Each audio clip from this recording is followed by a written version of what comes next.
네가 망치고 싶은 결혼식이 어디지 장소만 말해. 나머지는 내가 없애줄 테니까. 믿었던 남자에게 버림받은 한세리는 술에 취한 채 낯선 검은 세단에 올라탄다. 그 차의 주인은 서울의 어둠 속에서조차 함부로 이름을 입에 올리지 않는 러시아계 조직의 수장 알렉세이 볼코프였다. 세리는 그를 이용해 자신을 짓밟은 남자에게 복수하려 하지만 알렉세이는 그녀가 생각하는 것보다 훨씬 오래전부터 세린을 알고 있었다. 우연처럼 시작된 하룻밤 뒤 두 사람은 서로가 누구의 함정에 들어온 것인지 알 수 없는 거래를 시작한다. 네가 망치고 싶은 결혼식이 어디지 장소만 말해. 나머지는 내가 없애줄 테니까. 낮게 가라앉은 남자의 목소리가 휴대전화 너머로 흘러나온 순간 한세리는 호텔 객실 한가운데서 그대로 굳어버렸다. 머리는 깨질 듯 아팠고 입안에는 아직 독한 위스키 맛이 남아 있었다. 불과 몇 분 전까지 그녀는 자신이 저지른 실수를 어떻게 수습해야 할지만 생각하고 있었다. 술에 취해 엉뚱한 차에 올라탔고 하필이면 그 차의 주인이 알렉세이 볼코프였으며 더 최악인 것은 그녀가 어젯밤 그 남자 앞에서 강도연의 결혼식을 망가뜨리고 싶다는 말을 했다는 사실이었다. 세리는 침대 옆 탁자를 붙잡으며 애써 목소리를 가다듬었다. 무슨 말이에요? 알렉세이가 짧게 웃었다. 못 들었나? 어젯밤 일은 잊어주세요. 제가 취했어요. 취한 사람치고는 날짜도 신랑 이름도 꽤 정확하게 말하던데. 세린의 손끝이 굳었다. 당신이 왜 그런 걸 기억해요? 한세린 씨가 말한 건 웬만하면 기억하는 편이라. 자신의 이름이 들리는 순간 그녀의 심장이 한 박자 늦게 뛰었다. 세린은 천천히 창가를 바라보았다. 잠깐만요. 내가 이름을 말했어요. 전화기 너머로 짧은 침묵이 흘렀다. 그리고 알렉세이는 마치 아주 사소한 실수라도 한 사람처럼 태연하게 대답했다. 아마도 세린의 눈빛이 차갑게 식었다. 난 말한 적 없어요. 그 순간 12시간 전의 장면이 머릿속에서 또렷하게 되살아났다. 전날 밤 청담동의 한 호텔 라운지에서 세린은 강도현이 낯선 여자에게 반지를 끼워주는 모습을 보았다. 아니, 낯선 여자가 아니었다. 미래그룹 장녀 윤채경. 경제지에 이름이 자주 오르내리는 여자였고 세린 역시 몇 번 얼굴을 본 적이 있었다. 더 끔찍한 것은 도현의 태도였다. 그는 들킨 사람처럼 놀라지 않았다. 오히려 미리 준비한 일을 끝내야 한다는 표정으로 세린을 바라보았다. 설명해. 세린이 말했을 때 도현은 한숨부터 내쉬었다. 세린아, 여기서 이러지 마. 내가 지금 장소를 가릴 것 같아. 우리 끝났어. 그 말이 너무 간단해서 세린은 한동안 뜻을 이해하지 못했다. 언제? 몇 달 전부터 그렇게 생각했어. 그럼 나한테는 왜 한마디도 안 했는데? 도현은 윤채경 쪽을 한번 바라본 뒤 목소리를 낮췄다. 내 회사가 어떤 상황인지 너도 알잖아. 이번 결혼은 필요한 일이야. 세린은 웃었다. 이상할 정도로 차분한 웃음이었다.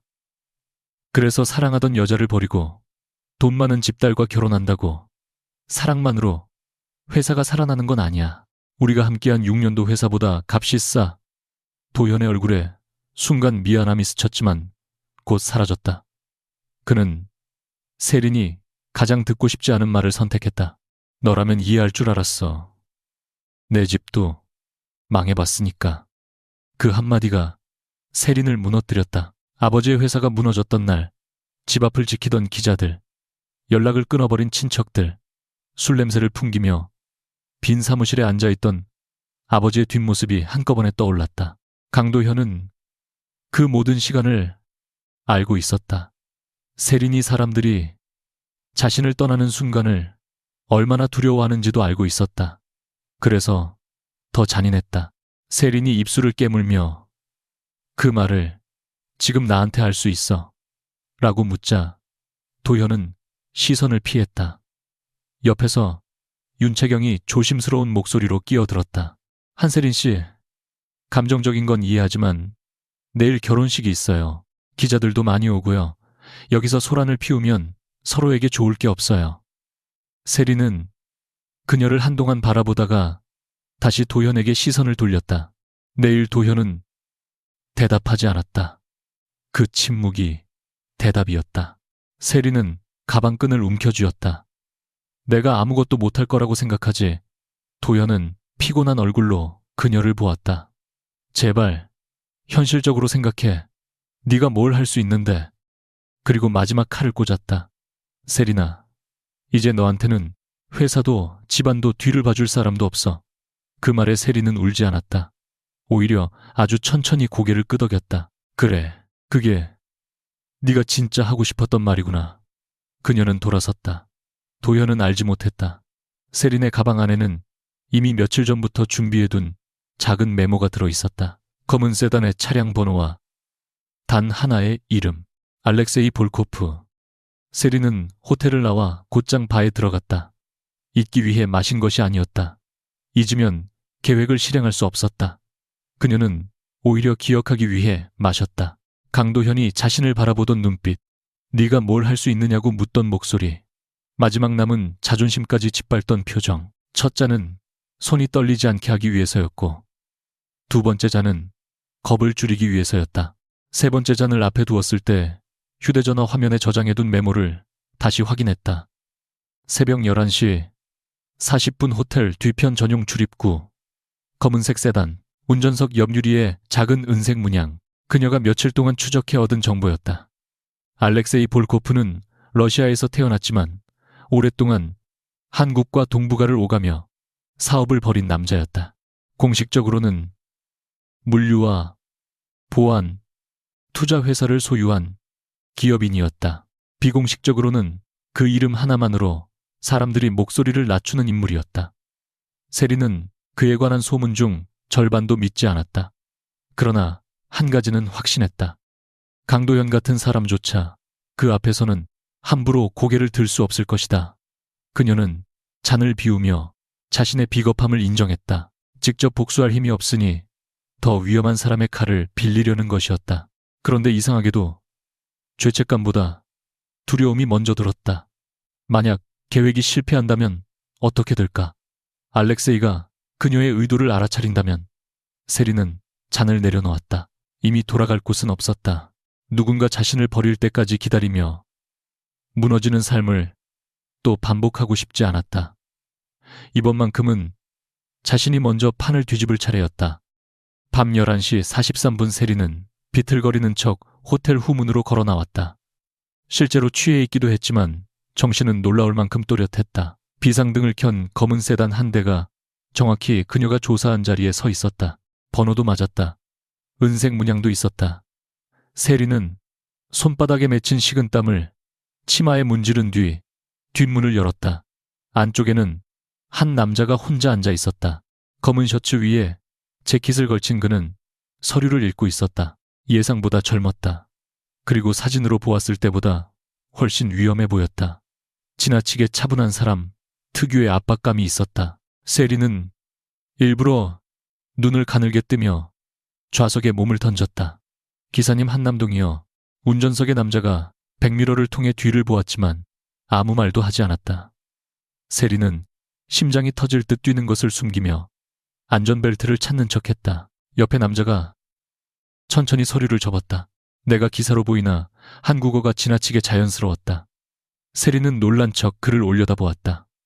어머, 기사님 아니에요. 아닌 것 같은데. 그럼 차주예요. 남자의 입가가 아주 조금 올라갔다. 그건 맞아. 세리는 문 쪽으로 몸을 기울이며 죄송해요. 차를 잘못 탔네요. 라고 중얼거렸다. 그런데 남자는 문을 열어주지 않았다. 오히려 운전기사를 향해 짧게 말했다.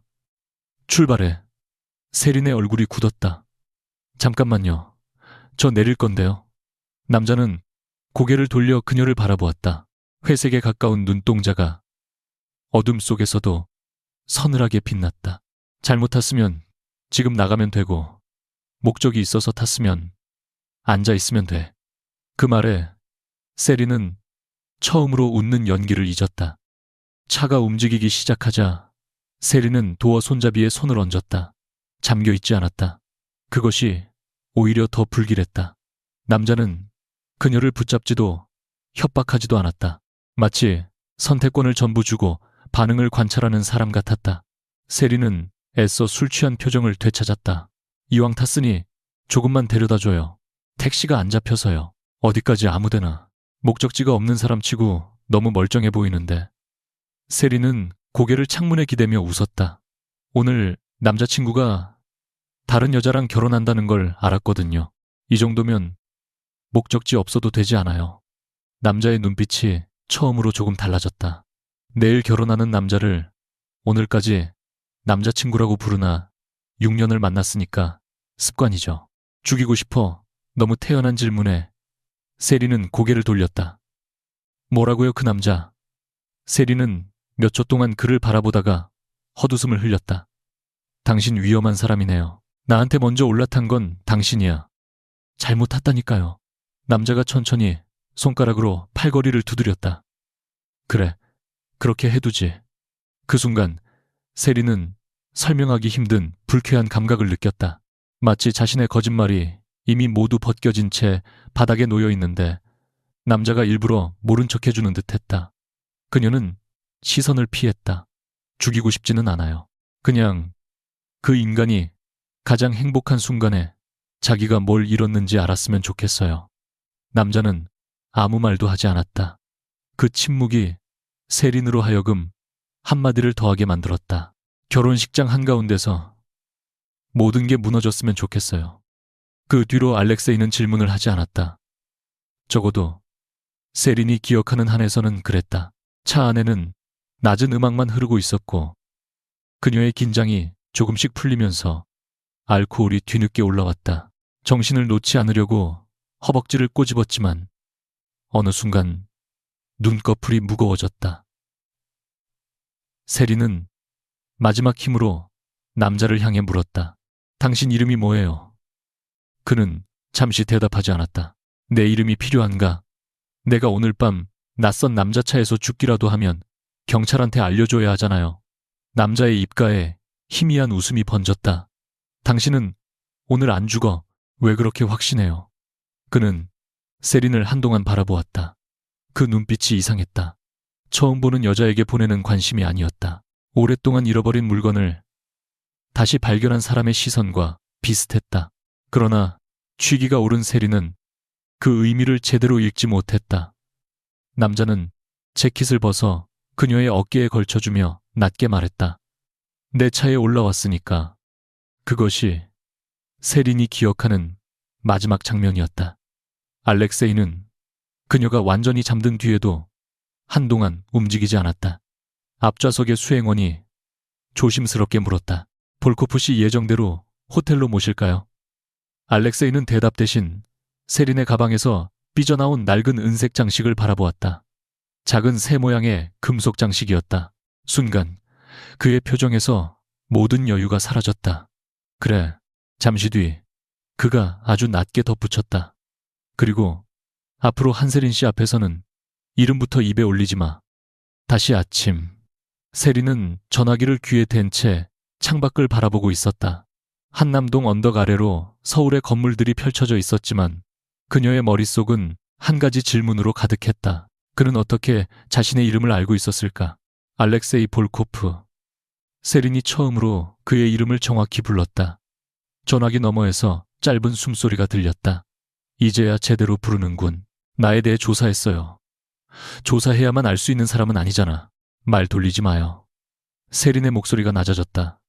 어젯밤 내가 차에 타기 전에 이미 날 알고 있었죠. 이번에는 알렉세이도 바로 대답하지 않았다. 그 짧은 침묵이 오히려 확신을 키웠다. 세린은 이를 악물었다. 당신 목적이 뭐예요? 지금 중요한 건 내 목적이 아니야. 그럼 뭐가 중요한데요? 강도연. 그 이름이 나오자 세린의 손가락이 굳었다. 알렉세이는 놀라울 정도로 태연하게 말했다. 오늘 오후 3시 인천 해안 쪽 리조트에서 결혼식이 열리지. 세린은 숨을 삼켰다. 그것은 어젯밤 자신이 말하지 않은 정보였다. 어떻게 알았어요? 그 남자가 내 돈에 손을 댔으니까. 세린의 얼굴에서 취기가 완전히 사라졌다. 무슨 뜻이죠? 그대로야. 당신은 애인을 잘못 골랐고 강도현은 거래 상대를 잘못 골랐지. 알렉세이가 낮게 웃었다. 그래서 이해관계가 맞는 것뿐이야. 세리는 전화기를 내려다보다가 다시 귀에 가져갔다. 머릿속에서 수십 개의 계산이 동시에 돌아갔다. 그녀는 알렉세이를 강도현에게 복수하기 위한 힘으로 선택했다. 그런데 강도현이 이미 알렉세이의 적이었다면 이야기는 완전히 달라졌다. 자신이 그를 이용하려 한 것이 아니라 처음부터 그의 계획 속으로 걸어 들어간 것일 수도 있었다. 당신이 원하는 게 뭔데요? 세린이 물었다. 알렉세이는 잠시 조용했다. 한 가지, 돈은 없어요. 알아. 내가 가진 것도 별로 없고요. 그것도 알아. 두 번째 알아가 떨어진 순간 세린의 등골을 서늘하게 훑었다. 그녀가 낮게 말했다. 나에 대해 어디까지 알고 있죠? 알렉세이는 대답하지 않았다. 대신 아주 느리게 말했다. 결혼식에 올 건가? 내가 왜 가요? 보고 싶다며. 그 남자가 가장 행복한 순간에 모든 걸 잃는 모습을 어젯밤 자신이 했던 말이었다. 세리는 입술을 굳게 다물었다. 알렉세이는 마지막으로 한마디를 남겼다. 오후 2시에 차를 보낼게. 안 타면요, 안 타도 돼. 뜻밖의 대답이었다. 다만 한세린 씨, 그의 목소리가 갑자기 낮아졌다. 어젯밤 당신이 내 차를 고른 순간부터 강도현의 결혼식은 이미 예정대로 끝날 수 없게 됐어. 통화가 끊겼다. 세리는 한동안 움직이지 않았다. 그제야 객실 문 옆에 자신의 가방과 코트가 가지런히 놓여 있는 것이 보였다. 휴대전화도 충전되어 있었고 잃어버린 물건은 하나도 없었다. 그녀는 가방을 열어 내용물을 확인하다가 손을 멈췄다. 가장 안쪽에 숨겨두었던 메모가 원래와 조금 다른 각도로 접혀 있었다. 알렉세이의 차량 번호와 호텔 출입 시간이 적힌 종이였다. 누군가 펼쳐본 흔적이었다. 세리는 천천히 종이를 꺼냈다. 처음에는 피가 식는 느낌이 들었다. 곧이어 다른 감정이 올라왔다. 수치심도 공포도 아니었다. 분노였다. 알렉세이는 알고 있었다. 그녀가 우연히 그의 차에 오른 것이 아니라는 사실을 알고도 모르는 척했다. 세리는 종이를 구겨버리려다 멈췄다. 어젯밤 그가 했던 말이 떠올랐다. 잘못 탔으면 지금 나가면 되고 목적이 있어서 탔으면 앉아 있으면 된다고. 그것은 경고였다. 동시에 선택을 확인하는 질문이었다. 세리는 창문에 비친 자신의 얼굴을 바라보았다. 강도현은 그녀에게 뒤를 봐줄 사람이 없다고 말했다. 틀렸다. 문제는 이제 그녀의 뒤에 선 사람이 너무 위험하다는 것이었다. 그리고 더 큰 문제는 그 위험한 남자가 그녀를 처음 만난 사람처럼 바라보지 않았다는 사실이었다. 오후 2시가 되기까지 5시간이 남아 있었다. 세리는 구겨진 메모를 다시 펴며 조용히 중얼거렸다. 이벌은 당공 종량요. 좋아요. 알렉세이 볼코프. 누가 누구를 이용하는지 한번 해보죠.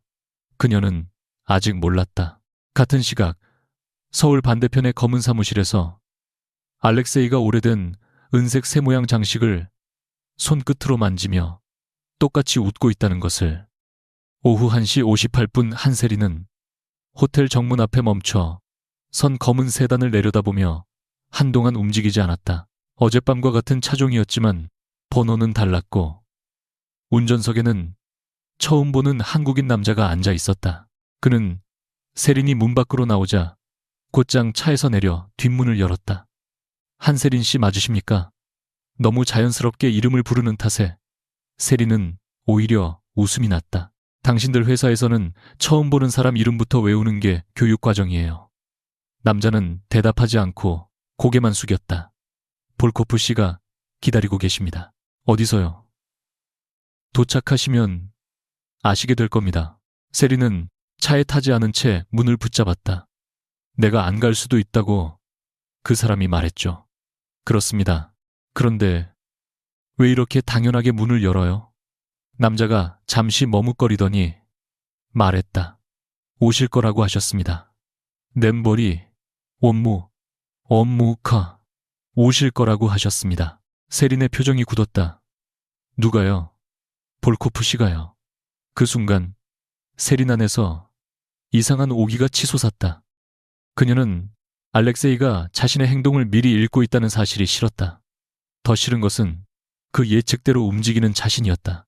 하지만 강도현의 결혼식이 2시간도 남지 않았다. 세린은 결국 차에 올라탔다. 문이 닫히기 직전 그녀가 낮게 말했다. 그 사람한테 전해요. 내가 온 건 그의 예상이 맞아서가 아니라 내 눈으로 끝을 보고 싶어서라고. 운전기사는 백미러를 한번 바라보더니 고개를 끄덕였다. 직접 말씀하시는 편이 좋을 것 같습니다. 지금 듣고 계시니까요. 세린은 옆자리에서 희미하게 빛나는 작은 스피커를 발견했다. 곧 알렉세이의 목소리가 흘러나왔다. 잘 들었어. 세린은 이를 악물었다. 사람 엿듣는 취미가 있네요. 당신이 나를 욕할 것 같아서. 틀렸어요. 그럼 세린은 창밖을 바라보며 차갑게 말했다. 욕으로 끝낼 생각이 아니거든요. 차는 서울을 빠져나와 인천 쪽으로 향했다. 세린은 일부러 알렉세이에게 아무 질문도 하지 않았다.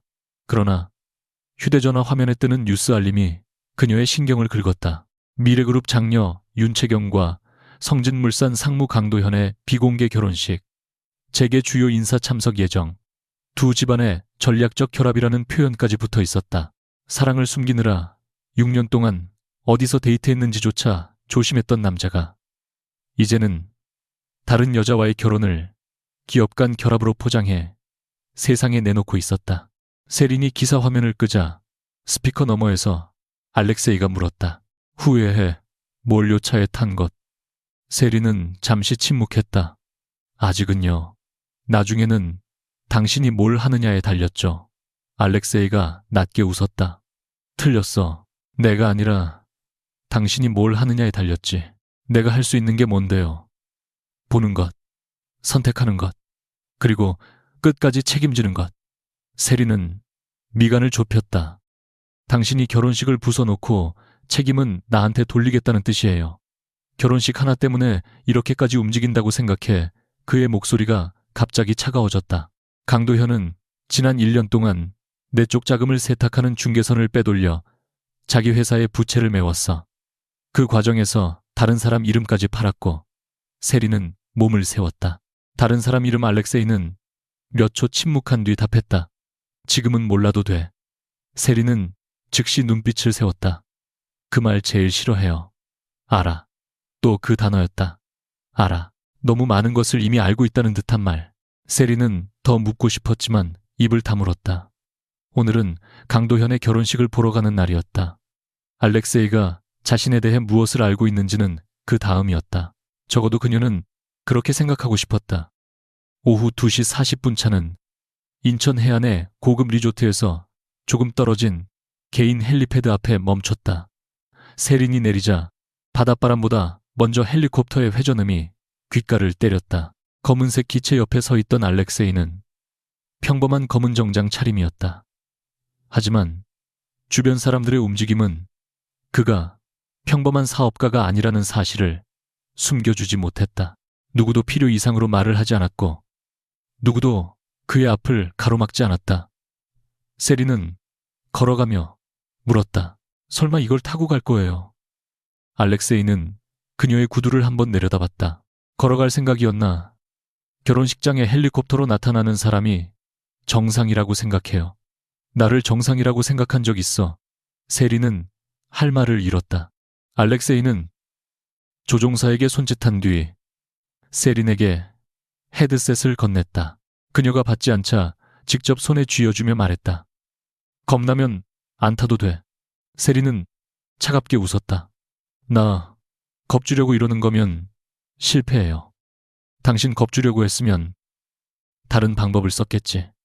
그 말이 장난인지 경고인지 구별되지 않았다. 세린은 결국 기체에 올랐다. 헬리콥터가 이륙하자 리조트 전경이 빠르게 작아졌다. 해안 절벽 위의 잔디 정원에는 하얀 천막과 꽃장식, 긴 버진로드가 펼쳐져 있었다. 멀리서 보면 동화 같은 결혼식이었다. 알렉세이는 아래를 내려다보며 말했다. 예쁘군. 세린은 그의 옆 얼굴을 노려보았다. 비웃는 거예요. 아니, 강도현이 얼마나 절박한지 감탄하는 중이야. 회사 하나 살리려고 자기 인생까지 장식품으로 걸었으니까. 세린의 얼굴이 굳었다. 그 사람을 너무 쉽게 말하지 마요. 알렉세이가 그녀를 보았다. 아직 감싸고 싶은가? 세린은 잠시 입술을 다물었다. 6년을 사랑했다고 해서 6년의 기억까지 하루 만에 쓰레기가 되는 건 아니잖아요. 그 대답에 알렉세이의 눈빛이 잠시 어두워졌다. 하지만 그는 더 묻지 않았다. 결혼식은 예정대로 시작되고 있었다. 강도현은 단상 앞에 서서 참석자들에게 인사를 건넸고 윤채경은 대기실에서 마지막 준비를 마치고 있었다. 그러나 도현의 손은 미세하게 떨리고 있었다. 아침부터 연락이 닿지 않는 재무팀 직원 둘 때문이었다. 더 큰 문제는 해외 중개 계좌 하나가 갑자기 동결되었다는 보고였다. 그는 비서에게 낮게 물었다. 언론 쪽은 아직 별다른 움직임 없습니다. 알렉세이 볼코프 쪽은 비서의 표정이 굳었다. 연락이 없습니다. 도현은 이를 악물었다. 그 이름은 오늘 듣고 싶지 않은 이름이었다. 지난 몇 달 동안 그는 볼코프 측이 관리하던 해외 물류 계좌 일부를 우회해 성진물산의 급한 채무를 막았다. 처음에는 잠시 빌려 쓰고 돌려놓을 생각이었다. 그러나 한번 구멍을 메우자 더 큰 구멍이 생겼고 결국 그는 미래그룹과의 혼인을 성사시키기 전까지 시간을 벌기 위해 더 깊숙이 손을 댔다. 윤채경과의 결혼은 사랑이 아니었다. 그렇다고 단순히 돈 때문만도 아니었다. 성진물산을 무너뜨리지 않기 위한 마지막 다리였다. 그 다리가 끊어지면 아버지는 자신을 버릴 것이고 이 사회는 자신에게 모든 책임을 떠넘길 것이다. 도현은 그렇게까지 해서 회사를 지켜야 한다고 믿었다. 아니, 믿어야 했다. 그래야 세린을 버린 자신의 선택도 의미가 생겼다. 그때 먼 하늘에서 묵직한 회전음이 들려왔다. 처음에는 누구도 신경 쓰지 않았다. 그러나 소리가 점점 가까워지면서 하객들이 하나둘 하늘을 올려다봤다. 도현도 고개를 들었다. 검은 헬리콥터 한 대가 리조트 상공을 천천히 선회하고 있었다. 그의 얼굴에서 핏기가 사라졌다. 헬리콥터가 지정된 착륙장에 내려앉았을 때 식장 분위기는 이미 흔들리고 있었다. 알렉세이는 세린보다 먼저 내린 뒤 손을 내밀었다. 세린은 그 손을 보다가 혼자 내려섰다. 혼자 걸을 수 있어요. 알아. 그런데 왜 계속 손을 내미는데요? 알렉세이는 태연하게 답했다. 당신이 잡을 수도 있으니까. 세린은 가슴 한구석이 이상하게 흔들리는 것을 느끼고 곧장 시선을 돌렸다. 리조트 보안 요원들이 다가왔지만 알렉세이의 수행원 하나가 낮은 목소리로 신분을 확인시키자 모두 발걸음을 멈췄다. 그들이 식장 입구에 도착했을 때 강도현이 직접 달려왔다. 평소라면 누구에게도 허리를 쉽게 굽히지 않는 남자가 알렉세이 앞에서는 몇 걸음 떨어진 자리에서 멈췄다. 볼코프 대표님, 여기는 사적인 자리입니다. 알렉세이는 대답 대신 세린을 바라보았다. 도현 역시 그제야 그녀를 발견했다. 그의 얼굴이 일그러졌다. 세린아. 세린은 조용히 말했다. 축하해. 네가 여기 왜 왔어? 어제는 내가 아무것도 못한다고 했잖아. 그래서 구경하러 왔어. 정말 그런지 도현은 그녀에게 다가가려다 알렉세이의 수행원이 한 발 앞으로 나오자 멈췄다. 너 지금 무슨 짓을 하는지 알아? 도현이 이를 악물었다. 세린은 웃었다. 그 질문 어제 내가 해야 했는데. 알렉세이가 그제야 입을 열었다. 상무. 도현의 시선이 그에게 돌아갔다. 내가 오늘 축하하러 왔다고 생각하진 않겠지.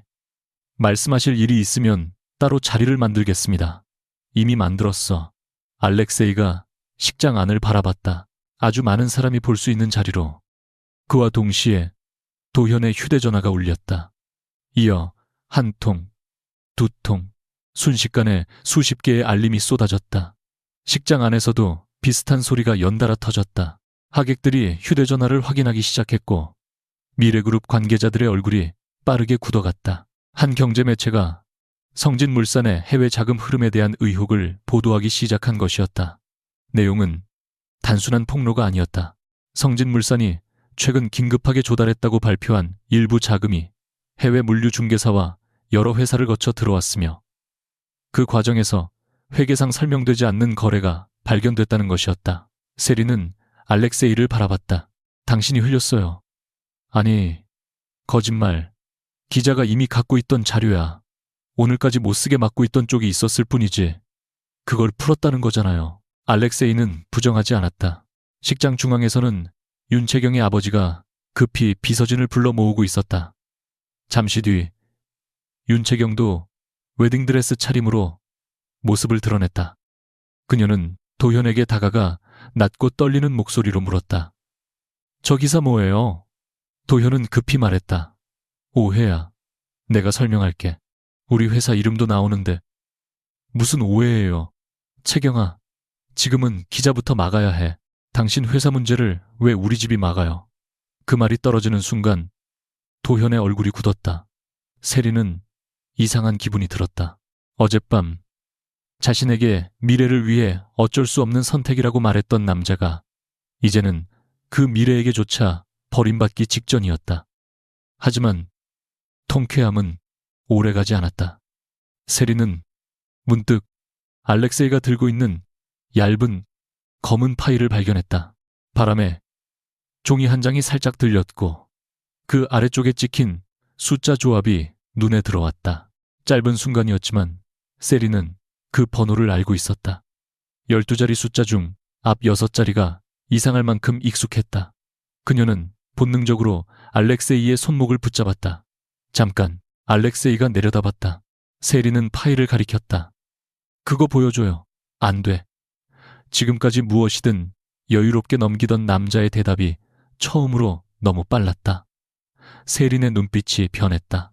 왜 당신이 볼 자료가 아니니까. 방금 계좌번호 같은 게 있었어요. 잘못 봤어. 내가 숫자를 잘못 기억하는 사람으로 보여요.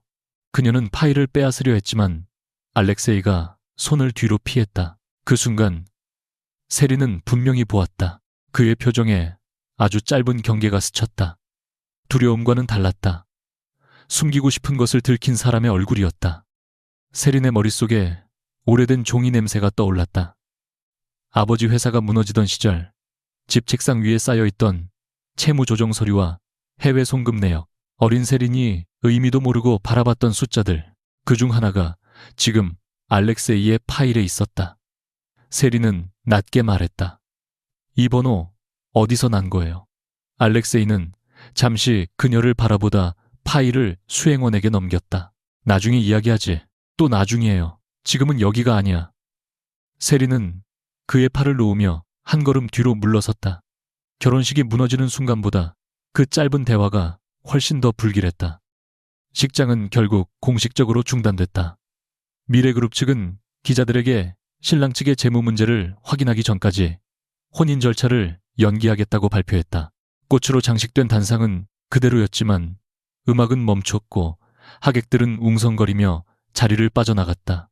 직원들은 서둘러 취재진의 접근을 막았고 몇몇 장식물은 강풍에 넘어져 버렸다. 멀리서 보면 정말 누군가 결혼식을 산산조각 내놓은 것처럼 보였다. 강도현은 더 이상 신랑의 얼굴이 아니었다. 넥타이는 흐트러졌고 눈에는 분노와 공포가 동시에 떠 있었다. 그는 세린에게 다가와 낮게 말했다. 이게 네가 원한 거야. 세린은 대답하지 않았다. 내가 너한테 상처 준 건 인정해. 그런데 너 때문에 회사가 무너지면 수천 명이 피해를 봐. 너 정말 이 인간이 누군지 알고 붙어 있는 거야. 알렉세이가 한 발 움직였지만 세린이 손을 들어 막았다. 이번에는 자신이 답하고 싶었다. 내가 너한테 한 가지는 배웠어, 도연아. 그녀는 그를 똑바로 바라봤다. 자기가 저지른 선택을 다른 사람 책임으로 돌리는 사람이 제일 비겁하다는 거. 도연의 얼굴이 굳었다. 세린은 계속했다. 내가 오늘 여기 온 건 내 회사를 망하게 하려고가 아니야. 네가 숨긴 걸 내 눈앞에서 드러나는 걸 보려고 왔어. 네가 아무것도 안 했으면 아무것도 터지지 않았겠지. 도연은 이를 악물고 알렉세이를 바라봤다. 저 사람을 믿지 마. 네 아버지 회사가 왜 망했는지도 모르면서 순간 세린의 심장이 멎는 것 같았다. 뭐라고 도현은 자신의 말이 지나쳤다는 것을 깨달은 듯 입을 다물었다. 알렉세이의 눈빛은 완전히 차가워졌다. 세린이 도현에게 한 걸음 다가갔다. 방금 뭐라고 했어? 도현은 시선을 피했다. 아무것도 아니야. 내 아버지 회사 얘기를 왜 했어? 세린아, 오늘은 그만하자. 강도현. 그녀가 그의 이름을 아주 또렷하게 불렀다. 너, 뭘 알고 있어? 도현은 몇 초 동안 버티다가 갑자기 알렉세이를 향해 비웃듯 말했다. 왜 아직 말 안 했습니까? 알렉세이의 수행원들이 긴장했지만 그는 손끝 하나 움직이지 않았다. 입 조심해. 낮은 목소리가 떨어졌다. 도현은 웃었다. 절박한 사람이 마지막 무기로 상대의 상처를 고르는 웃음이었다. 한세린, 너 정말 네가 저 사람을 이용한다고 생각했어. 네가 찾던 과거랑 이 사람 쪽 일이 전혀 상관없다고 믿어. 세린은 천천히 고개를 돌렸다. 알렉세이가 그녀를 바라보고 있었다. 그의 얼굴은 무표정했지만 그것이 오히려 답처럼 느껴졌다. 세린이 말했다. 내가 아까 본 계좌번호. 알렉세이는 대답하지 않았다. 우리 아버지 회사 자료에 있었던 번호랑 관계 있어요. 긴 침묵이 흘렀다. 멀리서는 철거되는 꽃장식이 바닥에 떨어지는 소리가 났다. 결국 알렉세이가 말했다. 지금 여기서 들을 이야기가 아니야. 세린은 허탈하게 웃었다. 그 말을 들을수록 더 확실해지네요. 당신 알고 있었군요. 일부는 그 두 글자가 그녀의 가슴을 세게 내리쳤다. 리조트를 떠나는 차 안에서 세린은 알렉세이와 최대한 멀리 떨어져 앉았다. 몇 시간 전만 해도 강도현의 결혼식이 무너지는 장면을 보면 모든 것이 조금쯤 나아질 거라고 생각했다. 실제로 도현이 당황하는 얼굴을 봤을 때는 짧은 해방감도 느꼈다. 하지만 지금 그녀의 머릿속에는 아버지의 낡은 서류와 알렉세이의 검은 파일만 떠다녔다. 알렉세이가 먼저 말했다. 강도현이 한 말 전부 믿지 마. 당신 말은 믿어도 되고요. 내가 거짓말했다고 한 적은 없어. 세린은 차갑게 웃었다. 말하지 않는 것도 거짓말이에요. 알렉세이는 그 말을 듣고 잠시 창밖을 바라봤다. 세린이 물었다. 왜 나를 도왔죠? 강도현이 내 쪽을 건드렸다고 말했잖아. 그것만은 아니죠. 대답이 없었다. 그녀는 끝까지 그를 바라봤다. 왜 내 이름을 알고 있었어요? 왜 내가 어제 그 차에 탈 걸 알고 있었고, 왜 우리 아버지 회사 계좌가 당신 파일에 있어요?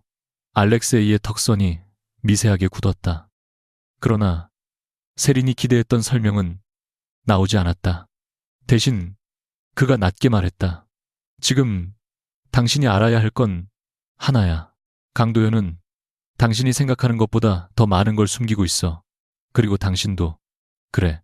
너무 쉽게 인정하는 바람에 세린은 오히려 말을 잃었다. 알렉세이는 그녀를 바라봤다.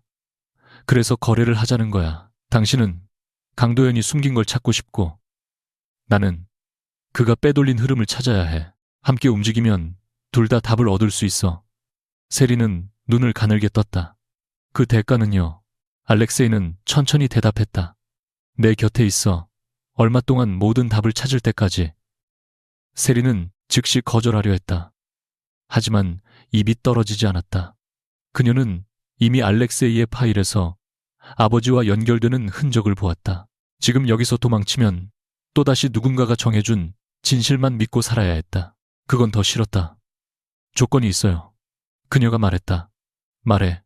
나한테 손대지 마요. 내가 원하지 않는 곳에 데려가지도 말고 내 휴대전화나 움직임 감시하지도 마요. 그리고 내가 질문하면 대답해요. 알렉세이는 마지막 조건에서 희미하게 웃었다. 전부는 어려워. 그럼 거래도 없어요. 차 안에 잠시 침묵이 내려앉았다. 그동안 알렉세이는 늘 상대방에게 조건을 제시하는 사람처럼 보였다. 그런데 이번에는 세린이 문을 열 준비를 하는 순간 그가 말했다. 좋아. 세린이 멈췄다. 뭐가요? 당신이 원하지 않는 일은 하지 않아. 질문해도 가능한 만큼 대답하지. 가능한 만큼이라는 말이 마음에 안 드는데. 나한테도 지켜야 할 사람들이 있으니까. 세리는 그 대답을 듣고 이상하게도 조금 덜 불쾌했다. 적어도 완벽한 약속으로 속이진 않았다. 그녀가 손을 내밀었다. 그럼 거래해요. 알렉세이는 그 손을 내려다봤다. 그리고 아주 천천히 잡았다. 그의 손은 뜨겁고 단단했다. 세리는 즉시 놓으려 했지만 그가 한순간 더 오래 잡고 있었다. 아주 짧은 순간이었다. 그러나 알렉세이의 눈빛에는 거래 상대를 바라보는 것과 전혀 다른 무언가가 있었다. 차가 다시 움직인 뒤 알렉세이는 수행원에게 검은 파일을 가져오라고 지시했다. 세리는 그가 마음을 바꿨다고 생각했다. 그러나 알렉세이는 첫 몇 장만 펼쳐 보여주었다. 강도현의 회사가 사용한 중개회사 목록과 송금 흐름이었다. 세리는 하나씩 살피다가 세 번째 페이지에서 손을 멈췄다. 오래전 아버지 회사와 거래했던 이름 하나가 있었다. 지금은 폐업한 인천의 작은 해운대 행사였다. 그녀의 손끝이 떨렸다. 이 회사. 알렉세이가 시선을 내렸다. 알아. 우리 아버지 회사가 무너지기 직전까지 거래했어요. 세리는 종이를 더 가까이 끌어당겼다. 그런데 왜 강도현 쪽 거래에도 있어요? 알렉세이는 바로 대답하지 않았다. 세린이 고개를 들었을 때 그의 표정이 다시 굳어 있었다. 이 선을 따라가면 강도현만 나오는 게 아니야. 신자. 그럼 누가 나오는데요? 알렉세이는 파일을 닫지 않았다. 이번에는 도망치지도 않았다. 단지 그녀의 얼굴을 오래 바라보다가 말했다. 나도 나올 수 있어. 세린의 눈이 흔들렸다. 알렉세이는 창밖으로 시선을 돌리며 아주 낮게 덧붙였다.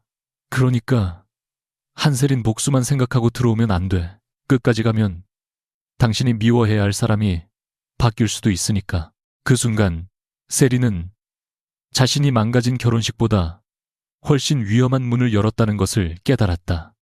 거래를 시작한 지 사흘째 되는 날, 한세린은 알렉세이 볼코프가 마련해준 한남동 사무실 한쪽에 앉아 강도현의 자금 흐름을 다시 들여다보고 있었다. 정확히 말하면 알렉세이가 마련한 공간이 아니라 세린이 직접 조건을 걸어 얻어낸 공간이었다. 출입문은 잠기지 않았고 휴대전화는 자유롭게 사용할 수 있었으며 세린의 동의 없이 누구도 안으로 들어오지 못했다. 처음 하루 동안은 우스울 정도로 경계했다. 물 한 잔을 받아도 손을 대지 않았고 화장실을 다녀올 때마다 가방 지퍼가 같은 위치인지 확인했다. 그런데 더 불편한 것은 알렉세이가 그런 행동을 지적하지 않는다는 점이었다. 그는 마치 세린이 자신을 의심하는 것이 당연하다는 듯 받아들였다. 오전 11시쯤 그가 커피 2잔을 들고 들어오자 세린이 눈을 들었다. 내가 여기 들어오지 말라고 했던 것 같은데요. 알렉세이는 문턱 안쪽에서 멈췄다. 노크했어. 대답 안 했잖아요. 3번 했는데 세린은 이어폰을 빼며 입을 다물었다. 알렉세이가 한 잔을 책상 끝에 내려놓았다. 안 마셔도 돼. 그 말이 더 수상하거든요. 독은 안 넣었어. 그걸 본인이 말하면 누가 믿어요. 당신은 안 믿겠지. 그는 돌아서려다가 세린이 펼쳐둔 자료를 한번 내려다봤다. 그녀는 즉시 종이를 손으로 덮었다. 약속했죠. 내가 찾는 건 내가 찾는다고. 알렉세이는 고개를 끄덕였다. 그래서 안 보고 있잖아. 방금 봤잖아요. 당신 손이 떨리는 것만. 그 말에 세린은 자신도 모르게 손가락을 움켜쥐었다.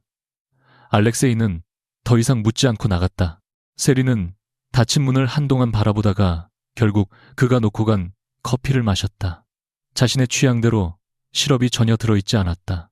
그것도 마음에 들지 않았다. 그가 어떻게 알고 있는지 설명되지 않았으니까. 강도현의 반격은 그날 오후 시작됐다. 처음에는 인터넷 커뮤니티에 올라온 익명의 글 하나였다. 파혼당한 여자가 러시아계 사업가와 손잡고 전 남자친구의 결혼식을 의도적으로 망쳤다는 내용이었다. 몇 시간 뒤에는 세린이 알렉세이의 차에서 내리는 사진까지 붙었다. 사진이 촬영된 날짜는 결혼식 전날 밤이었다. 사실과 거짓을 절묘하게 섞은 이야기였다. 세린이 술에 취해 알렉세이의 차에 탔다는 것도 사실이고, 다음 날 그와 함께 결혼식장에 간 것도 사실이었다. 그래서 질투에 미친 전 연인이 조직폭력배를 동원했다는 거짓말이 더 그럴듯해졌다. 세린은 화면을 내려다보다가 낮게 욕을 삼켰다. 바로 그때 알렉세이가 들어왔다. 이번에는 문을 열기 전에 그녀가 직접 들어오라고 말했다. 그는 휴대전화 화면을 흘끗 본 뒤 말했다. 내릴 수 있어. 바로 세린이 눈을 가늘게 떴다. 몰료 기사, 사진, 서버, 계정, 또 그 방식이네요. 빠르고 확실하니까. 그리고 아무것도 해결하지 못하죠. 세린은 휴대전화를 내려놓았다. 내가 당신 힘으로 이걸 지우면 강도현 말이 맞아져요. 뒤에 있는 사람이 무서워서 입을 막은 여자가 되니까. 알렉세이는 팔짱을 끼고 그녀를 바라봤다. 그럼 어떻게 할 건데? 세린은 잠시 생각하다가 말했다. 도현이가 가장 싫어하는 방식으로요. 기록으로. 무슨 기록? 나를 이용한 흔적. 알렉세이의 눈빛이 달라졌다. 세린은 노트북을 돌려 보여주며 말했다. 6년 동안 내가 성진물산과 무관했다고 생각했는데 아니었어요. 도현이는 내가 아버지 회사 때문에 알고 지내던 거래처 몇 곳을 자기 쪽 계약에 연결했어요. 처음엔 부탁인 줄 알았죠. 그런데 최근 거래 내역을 보니까 내 이름이 추천인처럼 여러 번 등장해요. 서명했나? 아니요. 그래서 더 이상해요. 세린은 이를 악물었다. 내가 몰랐던 동안 내 이름이 신뢰담보처럼 쓰였다는 뜻이에요. 알렉세이는 한동안 아무 말이 없었다. 그러다 낮게 말했다. 그건 복수가 아니라 자기 방어야. 세린은 차갑게 답했다. 누가 뭐래요. 이제부터는 내가 당한 것까지 전부 내 방식으로 돌려받을 거예요. 세린은 강도현을 직접 만나기로 했다. 알렉세이는 반대하지 않았지만 만나기로 한 장소를 듣고는 표정이 굳었다. 여의도의 한 공유 오피스 회의실이었다. 사람도 많고 출입 기록도 남는 곳이었다. 세린이 일부러 그렇게 골랐다. 알렉세이가 물었다. 혼자 갈 건가? 그게 조건이었잖아요. 내가 따라간다고 한 적 없어. 그 얼굴이 이미 따라오겠다는 얼굴인데. 알렉세이는 대답하지 않았다. 세린이 가방을 들자 그가 문 앞을 막지는 않았지만 한쪽으로 비켜서며 말했다. 끝나면 연락해. 왜요? 살아있는지 확인하게. 그런 말 아무렇지 않게 하는 것 좀 고쳐요. 농담인데. 세린은 눈을 크게 떴다. 그게 농담이에요. 알렉세이는 정말로 이해하지 못하는 얼굴이었다. 그 순간 세린은 처음으로 그가 무섭다기보다 이상하게 서툰 사람처럼 느껴졌다. 물론 그 생각은 금세 지웠다. 자신보다 훨씬 많은 사람을 움직일 수 있는 남자를 귀엽다고 착각하는 순간부터 위험해진다. 회의실에서 만난 강도현은 사흘 사이 눈에 띄게 수척해져 있었다. 그러나 세린을 보자마자 공격적인 태도를 되찾았다. 네가 원하는 게 이거였어. 뭐가? 기사, 감사, 투자, 철회. 내가 무너지는 거. 세린은 준비해온 서류를 탁자 위에 밀었다. 내가 원하는 건 설명이야. 왜 내 이름을 허락도 없이 거래처에 써먹었어? 도현의 시선이 서류에 꽂혔다. 그건 네가 오해하는 거야. 오해라는 단어 되게 편하지. 결혼도 오해였고 자금도 오해고 내 이름 쓴 것도 오해고. 도현은 이를 악물었다. 당시 내 아버지 회사 거래처들이 내 이름을 알았어. 네가 소개했다고 하면 경계가 줄었으니까. 세린의 얼굴이 천천히 굳었다. 그러니까 이용한 건 맞네. 회사를 살리려고 한 거야. 또 회사. 세린이 짧게 웃었다. 넌 항상 회사 뒤에 숨는구나. 도현은 갑자기 목소리를 낮췄다. 너 알렉세이 볼코프가 어떤 사람인지 정말 몰라. 세린은 그의 눈을 피하지 않았다. 네가 아는 만큼은 나도 알아야겠지. 그 사람은 널 돕는 게 아니야. 그럼 자기 일에 널 끌어들이는 거야. 도현의 손이 테이블 위에서 떨렸다.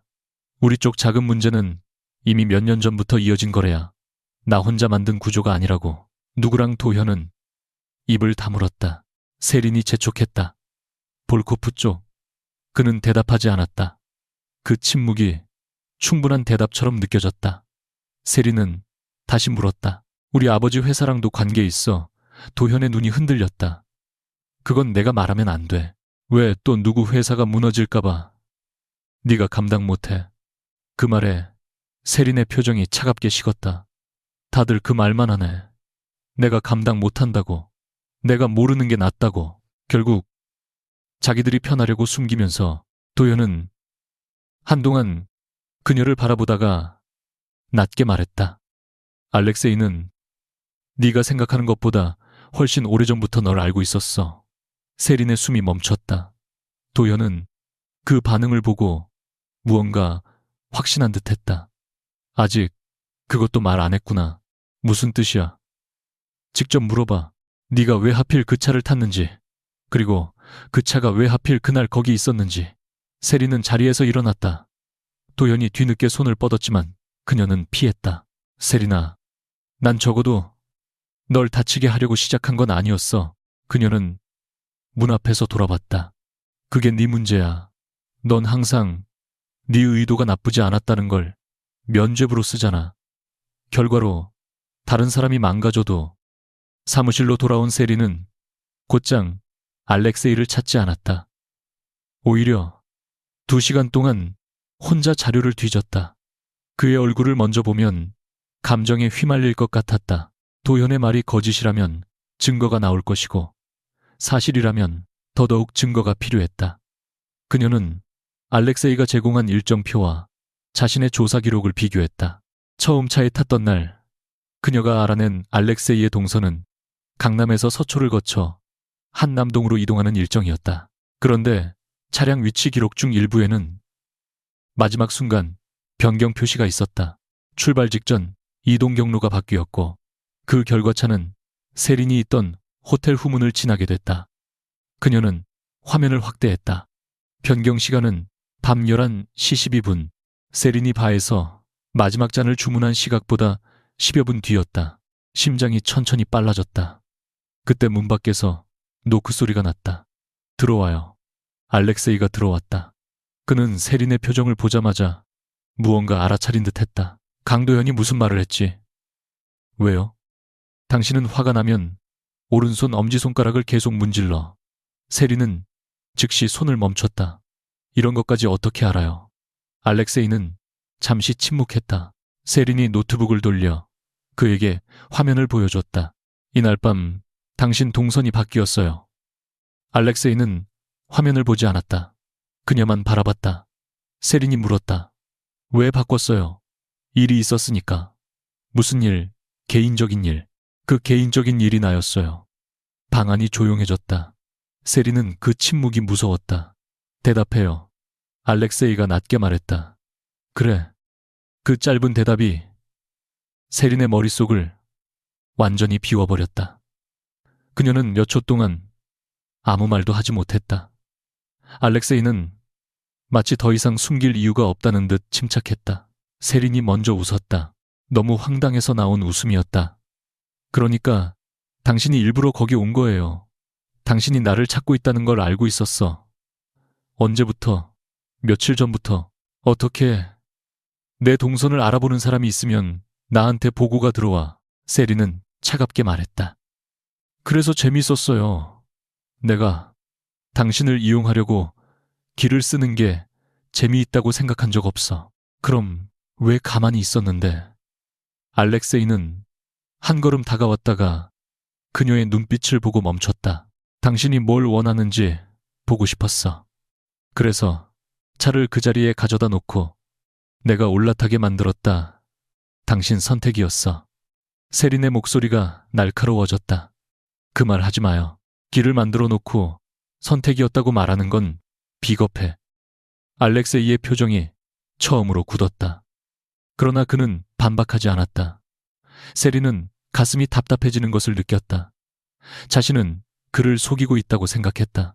자신이 판을 만들었다고 믿었다. 그런데 실은 처음부터 상대가 무대를 깔아둔 곳으로 걸어 들어간 셈이었다.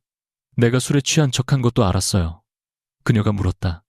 알렉세이는 조용히 답했다. 완전히 취한 건 아니란 건 알았어. 내가 차를 잘못한 척한 것도 그래. 세리는 허탈하게 웃었다. 다 알고 있었네. 알렉세이는 더 이상 피하지 않았다. 처음부터 그 말에 세린의 눈이 차갑게 흔들렸다. 그녀가 낮게 말했다. 그럼 내가 강도현한테 복수하려고 당신을 이용하려던 것도 알고 있었어요. 알고 있었어. 그런데 왜 도와줬죠? 알렉세이는 한동안 말이 없었다. 세린이 더는 기다리지 못하고 물었다. 내가 불쌍해서, 아니, 강도현이 당신 돈을 건드렸으니까 그것도 이유 중 하나고, 나머지는 그가 대답하지 않자 세린은 고개를 저었다. 됐어요. 역시 또 말 안 하겠다는 거네요. 그녀가 노트북을 닫고 가방을 집어들었다. 그때 알렉세이가 처음으로 그녀의 팔을 잡으려다 손을 멈췄다. 허공에 뜬 손이 잠시 굳었다가 천천히 내려갔다. 한세린.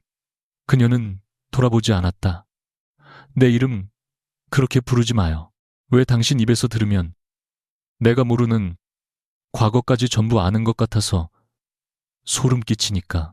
그 말에 알렉세이의 얼굴에서 아주 짧게 무언가 무너졌다. 그는 서랍을 열어 작은 물건 하나를 꺼냈다. 낡은 은색 새 모양 장식이었다. 세린이 그걸 보는 순간 숨을 들이켰다. 자신의 가방에 달려있던 것과 거의 같은 모양이었다. 아니, 자세히 보니 같은 장식이 아니었다. 한쪽 날개에 작은 흠집이 있는 오래된 물건이었다. 그녀는 천천히 물었다. 그걸 어디서 났어요? 알렉세이는 낮게 말했다. 당신한테. 세린은 그를 바라보았다. 아무 기억도 나지 않았다. 알렉세이는 손바닥 위의 장식을 내려다보며 말했다. 10년 전 인천항 근처에서 봤어. 세린의 눈썹이 찌푸려졌다. 난 당신 같은 사람 만난 적 없어요. 그때는 지금 같은 모습도 아니었고 이름도 말하지 않았어. 무슨 일이었는데요? 알렉세이는 잠시 입을 다물었다. 그에게도 쉽게 꺼낼 수 없는 기억처럼 보였다. 내가 다쳤었어. 사람들이 나를 찾고 있었고 세린의 눈빛이 달라졌다. 아주 오래된 기억 하나가 먼지 속에서 떠올랐다. 대학에 들어가기 직전 겨울 아버지 회사 창고 근처에서 피가 묻은 셔츠를 입은 젊은 외국인을 본 적이 있었다. 그는 한국어를 거의 하지 않았고 얼굴 한쪽이 멍들어 있었다. 세린은 겁이 났지만 경찰을 부르면 안 된다고 말하는 그의 눈빛이 이상하게 절박해서 물과 응급약을 가져다 준 적이 있었다. 그날 그녀는 가방에 달려있던 새 모양 장식 하나를 잃어버렸다. 하지만 그 남자의 얼굴은 흐릿했다. 세린이 믿을 수 없다는 듯 물었다. 그 사람이 당신이었다고. 알렉세이는 고개를 끄덕였다. 당신은 다음 날이면 잊었겠지만 나는 아니었어. 그래서 지금까지 날 찾아다녔어요. 계속 따라다녔다고 생각하면 틀려. 그럼 가끔 확인했어. 세린의 얼굴에서 모든 온기가 사라졌다. 그게 따라다닌 거랑 뭐가 달라요? 알렉세이는 그 질문에 바로 대답하지 못했다. 세린은 더 큰 불쾌감과 이상한 슬픔이 동시에 올라오는 것을 느꼈다. 자신이 기억조차 하지 못한 친절 하나가 누군가에게 이렇게 오래 남아 있었다는 사실은 마음을 흔들었다. 하지만 그 감정 바로 옆에는 공포가 붙어 있었다. 알렉세이는 자신이 모르는 동안 그녀의 삶을 알고 있었고 강도현과의 관계도 가족의 몰락도 심지어 커피 취향과 화날 때의 버릇까지 알고 있었다. 세린은 천천히 말했다. 당신한테는 이게 사랑 같은 거예요. 알렉세이의 눈빛이 흔들렸다. 사랑이라고 말한 적 없어. 다행이네요. 난 그런 사랑 필요 없으니까. 한세린, 하지 마요. 세린은 가방을 들고 문으로 향했다. 알렉세이는 이번에도 막지 않았다. 그녀가 문을 열기 직전 그가 낮게 말했다. 강도현 기사 건은 당신 방식대로 해. 내가 손대지 않을게. 세린은 멈췄지만 돌아보지 않았다. 알렉세이는 이어 말했다. 당신이 찾아낸 거래 기록도 밖으로 빼도 돼. 내 이름이 나와도 그 말은 세린이 예상한 어떤 변명보다 이상하게 무거웠다. 하지만 지금은 받아들일 수 없었다. 그녀는 그대로 나갔다. 그날 밤 세린은 자신의 집으로 돌아가 강도현과 관련된 자료를 정리했다.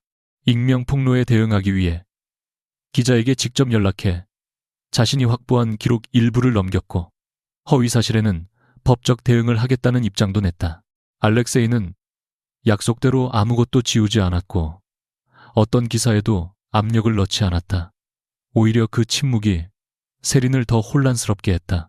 새벽이 가까워졌을 무렵 그녀는 서랍 깊숙이 넣어두었던 아버지 회사의 오래된 서류 상자를 꺼냈다. 계좌번호와 해외 대행사 이름을 하나씩 다시 비교하던 중 서류 귀퉁이에 찍힌 작은 문양이 눈에 들어왔다.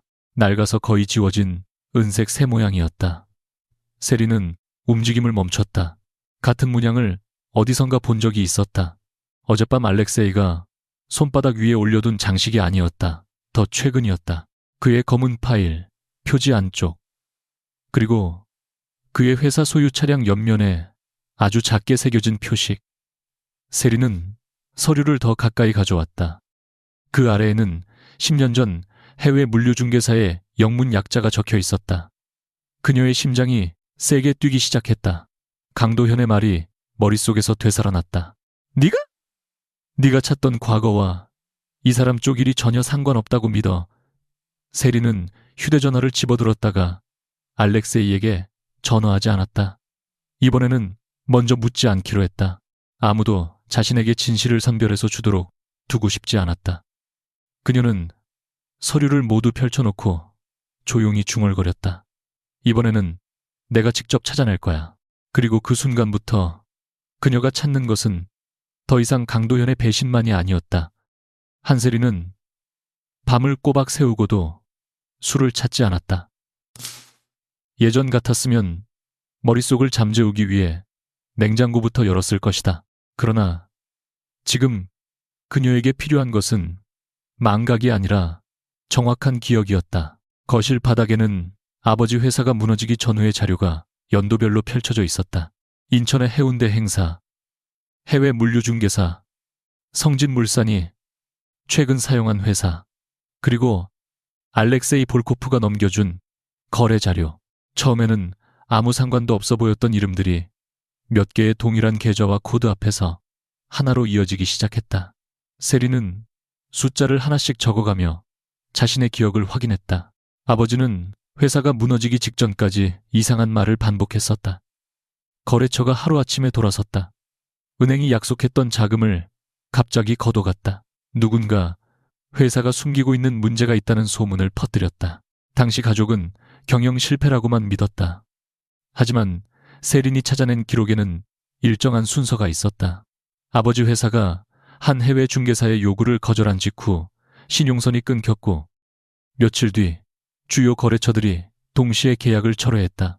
우연이라고 보기엔 너무 정확했다. 더 결정적인 것은 10년 전 거래 확인서 아래에 남아있는 작은 표식이었다. 새의 날개를 형상화한 문양. 알렉세이 회사 차량과 서류에서 보았던 것과 같은 개통의 표식이었다. 세린은 새벽 5시가 넘어서야 의자에 등을 기대었다. 손끝이 얼음처럼 차가웠다. 가장 믿고 싶지 않았던 가능성이 이제는 가장 논리적인 설명이 되어 있었다. 아침이 밝자 세린은 알렉세이에게 전화를 걸지 않았다. 대신 직접 한남동으로 갔다. 경비원은 그녀를 보자 무전기를 들었지만 세린은 곧장 말했다. 연락하지 마세요. 내가 왔다는 거 알리지도 말고요. 경비원은 난처한 얼굴이 되었다. 평소라면 알렉세이의 허락 없이 누구도 내부로 들이지 않았을 것이다. 그런데 세린에게는 이미 출입 권한이 등록되어 있었다.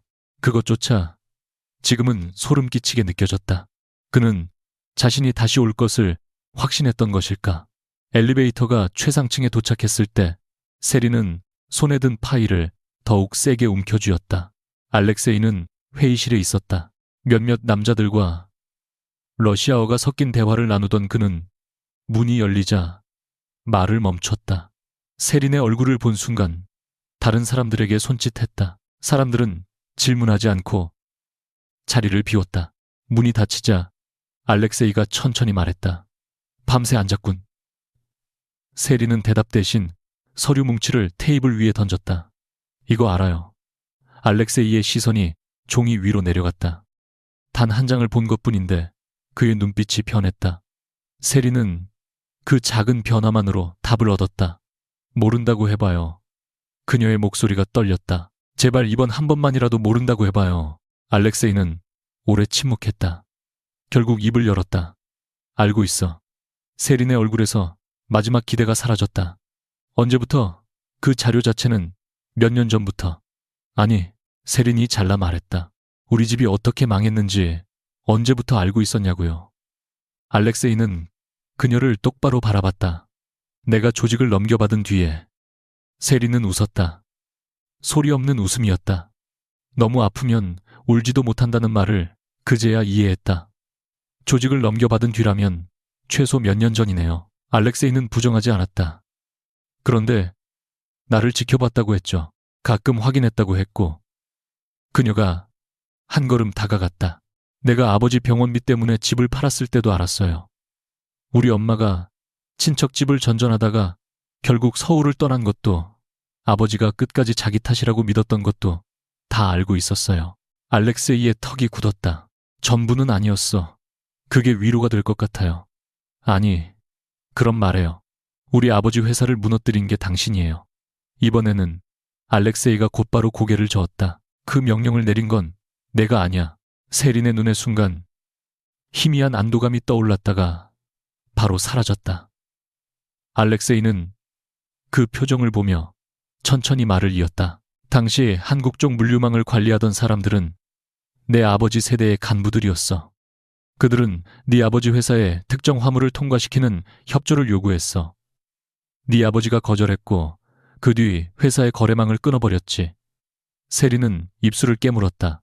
화물 정상적인 거래로 보기 어려운 물건들이었어. 자세한 건 나도 당시 기록을 전부 갖고 있지 않아. 그래서 거절했다고 회사를 죽였어요. 그래. 그 한마디가 너무 건조해서 세린의 눈이 붉어졌다. 알렉세이는 곧 덧붙였다. 그 결정은 잘못됐어. 세린은 차갑게 웃었다. 잘못됐다고 말하면 10년이 돌아와요. 알렉세이는 아무런 변명도 하지 못했다. 세린은 오히려 그것 때문에 더 화가 났다. 그가 억울하다고 소리라도 쳤다면 미워하기 쉬웠을 것이다. 그러나 그는 자신이 직접 명령하지 않았다는 사실, 뒤로 숨지 않았다. 그래서 세린은 가장 중요한 질문을 던질 수밖에 없었다. 당신은 그 사실을 알고 나서 뭘 했어요? 알렉세이의 시선이 아주 천천히 그녀에게 돌아왔다. 침묵이 길어졌다. 세린의 심장이 무너져 내렸다. 왜 대답 안 해요? 기록을 봉인했어. 봉인 당시 조직 내부에서 권력이 바뀌는 시기였어. 그 자료가 공개되면 한국 쪽 사업만 무너지는 게 아니었어. 내 쪽 사람들도 다칠 수 있었고, 내가 막 장악한 구조 전체가 흔들릴 상황이었다. 세린은 믿을 수 없다는 얼굴로 그를 바라봤다. 그래서 숨겼네요. 그래. 우리 아버지가 왜 망했는지 알면서 그래. 내가 그 이유를 평생 찾고 있는 걸 알면서도. 알렉세이는 이번에는 바로 대답하지 못했다. 세린의 목소리가 깨졌다. 그런데도 내 앞에서는 내가 당신을 구해줬다고 말했어요. 그걸 10년 동안 간직했다고, 내가 당신한테 특별하다고 믿게 만들었어요. 그 감정은 거짓이 아니야. 그 말 하지 마요. 세린이 처음으로 소리쳤다. 당신들이 우리 가족한테 한 짓을 알고도 입 닫은 사람이 나한테 진심을 말할 자격이 있다고 생각해요. 방 안은 얼어붙었다. 알렉세이는 주먹을 쥐었다가 천천히 폈다. 없어. 세린은 그 대답에 더 크게 상처받았다. 왜 차라리 아니라고 안 해요? 거짓말로 붙잡고 싶지 않으니까. 그녀는 숨을 삼켰다. 이미 너무 늦었어요. 세린은 테이블 위에 있던 자신의 출입카드를 내려놓았다. 거래 끝낼게요. 알렉세이의 눈빛이 변했다. 아직 강도연 쪽은 끝나지 않았어. 내가 알아서 해요. 그 사람이 가진 자료 중 일부는 내 아버지 사건과 연결돼 있어. 그래서 더 당신 도움을 받고 싶지 않아요. 세린이 돌아서자 알렉세이가 낮게 불렀다. 한세린. 그녀는 멈추지 않았다. 처음 듣는 말투였다. 명령이라기보다 거의 본능에 가까운 목소리였다. 세린은 문손잡이를 잡은 채 말했다. 왜요? 이번에도 내가 선택했다고 말하려고. 알렉세이가 다가왔다. 지금 나가면 강도현이 움직일 거야. 당신이 어떤 자료를 갖고 있는지 이미 눈치챘을 가능성이 커. 그럼 경찰에 가고 변호사 찾아가고 내가 할 수 있는 일을 할 거예요. 내가 보호할 수 있어. 세린이 천천히 돌아봤다. 그게 문제라고요. 알렉세이의 얼굴이 굳었다. 당신은 항상 보호한다는 말로 결정권을 가져가요. 차를 어디에 세울지도 당신이 정했고, 내가 어떤 진실을 알게 될지도 당신이 정했고, 언제 안전한지도 당신이 정해요. 그녀의 눈에서 결국 눈물이 떨어졌다. 내 인생에서 중요한 걸 전부 다른 사람들이 대신 결정했어요. 아버지는 가족을 지키겠다고 아무것도 말하지 않았고, 도연이는 회사를 지키겠다고 나를 버렸어요. 이제 당신까지 나를 지킨다는 이유로 내가 뭘 알아야 하는지 정하려고 해요. 알렉세이는 아무 말도 하지 못했다. 세리는 눈물을 닦았다. 난 당신한테서 도망가는 게 아니에요. 처음으로 내 인생을 내가 선택하려는 거예요. 그 말이 떨어진 직후 알렉세이의 휴대전화가 울렸다. 그는 받지 않았다. 다시 울렸다. 결국 통화를 연결하자 수행원의 다급한 목소리가 들렸다. 강도연 측 사람이 세린의 아파트 근처를 확인하고 있다는 보고였다. 알렉세이의 표정이 즉시 달라졌다. 그는 러시아어로 짧게 명령을 내렸다. 세린은 뜻을 전부 알아듣지 못했지만 마지막 한국어는 분명히 들었다. 출입구 막아. 세린 씨는 오늘 여기서 못 나간다. 그녀의 얼굴이 하얗게 질렸다. 알렉세이가 통화를 끊는 순간 세린이 물었다. 방금 뭐라고 했어요? 그는 이미 후회하는 얼굴이 아니었다. 오히려 위험을 확인한 순간 감정이 사라진 사람처럼 차가웠다. 밖이 안전해질 때까지 여기 있어. 싫어요. 지금은 고집 부릴 때가 아니야. 문 열어요. 세린, 문 열라고요. 세린이 출입문으로 향하자 경비 요원 둘이 복도 반대편에서 다가왔다. 그녀는 그들을 보고 그대로 멈췄다. 그리고 천천히 알렉세이를 바라봤다. 공포였다. 그럼 민인 파스의 분노보다 먼저 올라온 명백한 공포. 알렉세이는 그 눈빛을 보는 순간 숨이 막혔다. 10년 전 자신을 숨겨주던 소녀는 그를 그렇게 보지 않았다. 강도현의 결혼식장에서조차 세리는 알렉세이를 두려워하지 않았다. 그런데 지금 그녀가 바라보는 것은 자신이 아니라 문을 막은 감옥이었다. 알렉세이는 복도에 서 있는 사람들에게 손을 들었다. 비켜. 경비 요원들이 당황했다. 하지만 대표님, 문 열어. 세린 역시 예상하지 못한 듯 움직이지 않았다. 알렉세이는 직접 출입 패널에 손을 대 잠금을 풀었다. 짧은 전자음과 함께 문이 열렸다. 그는 그녀에게 가까이 가지 않았다. 가. 세린은 한동안 그를 바라봤다. 방금 전에는 못 나간다면서요. 내가 잘못했어. 너무 빠른 인정이라. 그녀는 오히려 말문이 막혔다. 알렉세이는 낮게 말했다. 밖에 사람이 붙어있는 건 사실이야. 원하면 내 사람을 멀리서 붙일게. 싫다면 그러지 않겠다. 정말 안 따라오게 할 수 있어요. 그래. 나 어디 가는지 확인도 안 하고. 알렉세이는 잠시 눈을 감았다가 떴다. 그에게는 거의 고통스러운 질문처럼 보였다. 그래. 세린이 문 밖으로 한 걸음 나갔다.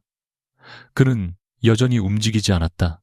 그 순간 그녀의 마음 한 구석이 찢어지는 것처럼 아팠다. 그녀는 이 남자를 미워해야 했다. 분명히 미워했다. 그런데 동시에 자신을 붙잡을 힘이 충분한 사람이 끝내 손을 내리는 모습을 보며 또 다른 감정이 생기는 것이 더 괴로웠다. 세린은 마지막으로 물었다. 처음부터 나한테 말할 생각은 있었어요. 알렉세이는 거짓말을 선택하지 않았다. 언젠가는 세린은 쓸쓸하게 웃었다. 언젠가라는 말은 결국 당신이 정한 날이라는 뜻이네요. 그녀는 돌아섰다. 이번에는 알렉세이가 이름을 부르지 않았다. 세린이 떠난 뒤 알렉세이는 오랫동안 빈 복도 앞에 서 있었다. 수행원 막심이 조심스럽게 다가와 말했다. 강도현 쪽 움직임은 제가 정리하겠습니다. 한세린 씨에게 사람을 붙일까요? 알렉세이는 거의 즉시 그렇게 하라고 말하려다 입을 다물었다. 방금 전 세린의 얼굴이 떠올랐다. 그는 평생 위험을 제거하는 것으로 문제를 해결해왔다. 사람을 붙이고 통로를 막고 상대가 움직일 수 있는 범위를 줄이면 안전은 만들어졌다. 적어도 그의 세계에서는 그랬다. 그런데 세린에게 같은 방식을 쓰는 순간 자신이 가장 지키고 싶었던 사람을 가장 먼저 자신에게서 도망치게 만들었다. 붙이지 마. 막심이 놀랐다. 하지만 위험합니다. 알아. 강도현이 직접 움직이면은요. 알렉세이는 창밖을 바라봤다. 그때는 세린에게 먼저 알려. 우리가 결정하지 말고 그 말을 입 밖으로 내는 것조차 낯설었다. 잠시 뒤 그는 책상으로 돌아와 금고를 열었다. 안에는 10년 전 한국 사업 기록의 원본 일부가 있었다. 그 중에는 세린의 아버지가 해외 중개사의 요구를 거부한 문서도 있었다. 알렉세이는 그것을 수년 동안 없애지도 공개하지도 못했다. 조직을 지키기 위한 증거이자 자신의 비겁함을 증명하는 물건이었다. 그는 문서를 꺼내며 막심에게 말했다. 전체 자료 정리해. 어디에 쓰시려고요? 세린에게 줄 거야. 그럼 우리도 타격을 입습니다. 알렉세이는 담담하게 대답했다. 알아. 이번에 그 말은 변명이 아니라 대가를 받아들이는 선언이었다.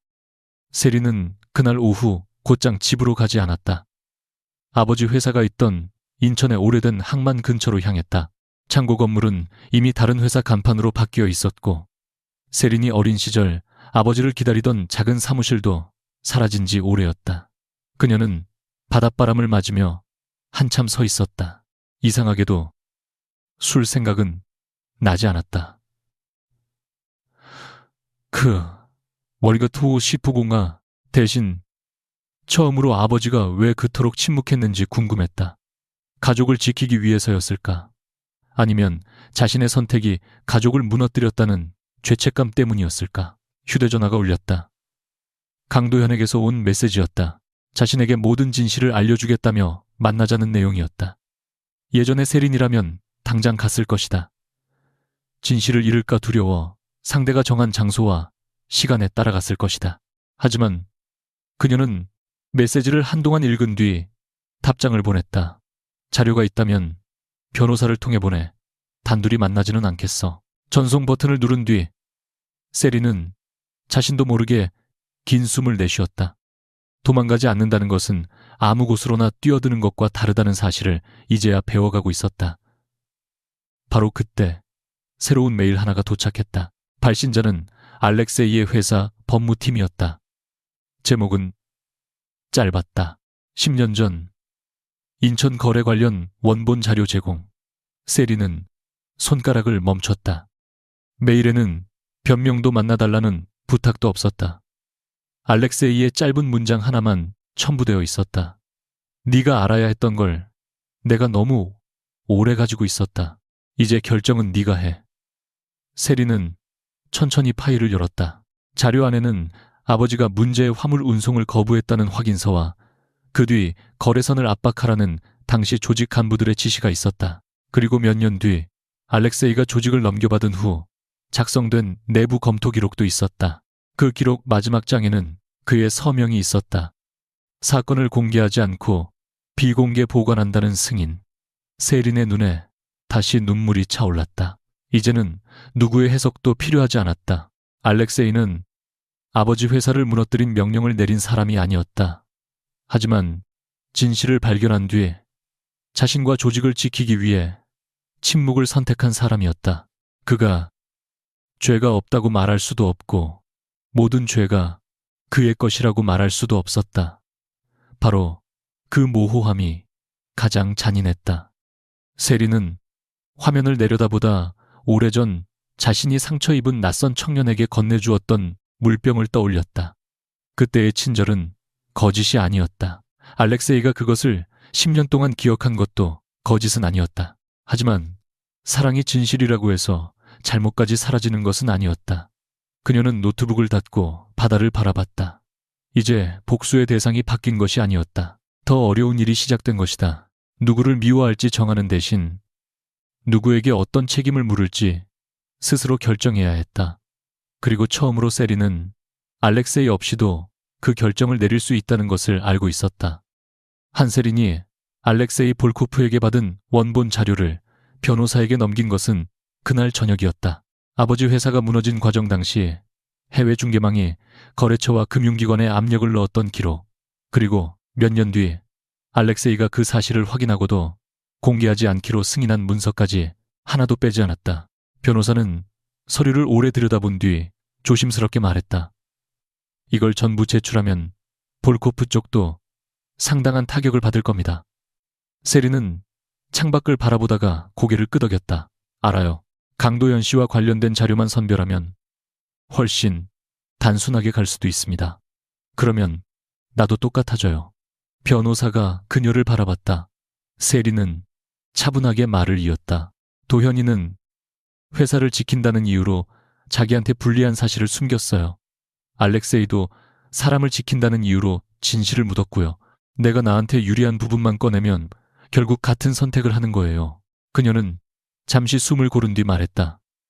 전부 검토해 주세요. 법적으로 확인할 수 있는 건 확인하고 책임져야 할 사람이 있다면 누구든 책임지게 하고 싶어요. 그 말을 입 밖에 내는 순간 이상할 만큼 마음이 조용해졌다.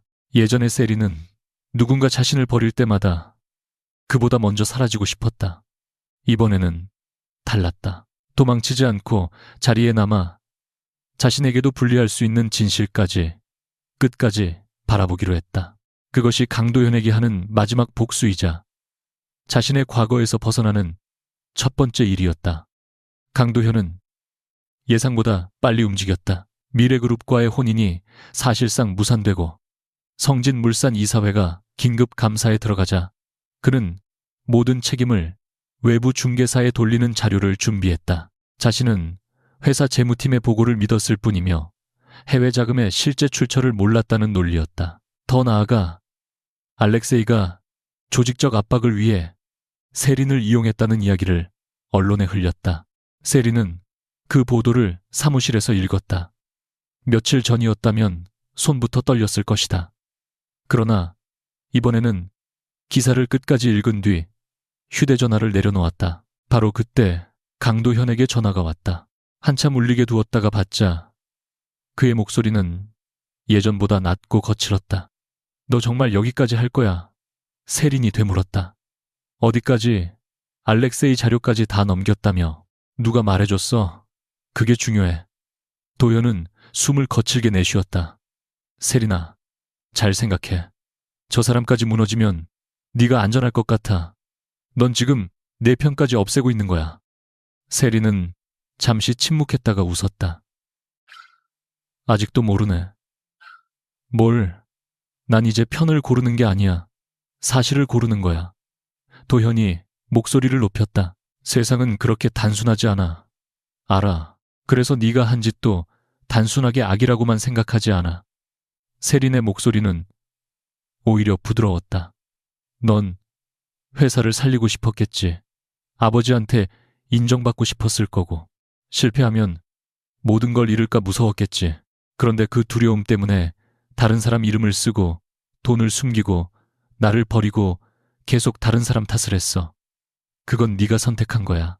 전화기 넘어가 조용해졌다. 세리는 마지막으로 말했다. 이제 그 선택의 결과도 네가 받아. 며칠 뒤 성진물산 이사회가 강도현의 직무를 정지했다. 결혼을 통해 확보하려던 투자 계획이 무산된 뒤부터 이미 내부에서는 책임 공방이 시작되고 있었고 해외 자금과 관련된 자료가 제출되면서 더 이상 문제를 감출 수 없게 되었다. 강도현의 아버지는 처음에는 아들을 보호하려 했지만 감사 범위가 확대되자 오히려 모든 결정을 도현 개인의 독단으로 돌리려 했다. 도현이 가장 두려워했던 순간이었다. 평생 지키려고 했던 회사가 자신을 지켜주지 않는 순간 세리는 그 소식을 들으며 통쾌함보다 씁쓸함을 먼저 느꼈다. 그는 결국 자신이 가장 닮지 않으려 했던 사람들에게 버려졌다. 그러나 그것이 그의 책임을 없애주지는 않았다. 세리는 기자 앞에 나서 자극적인 폭로를 하지 않았다.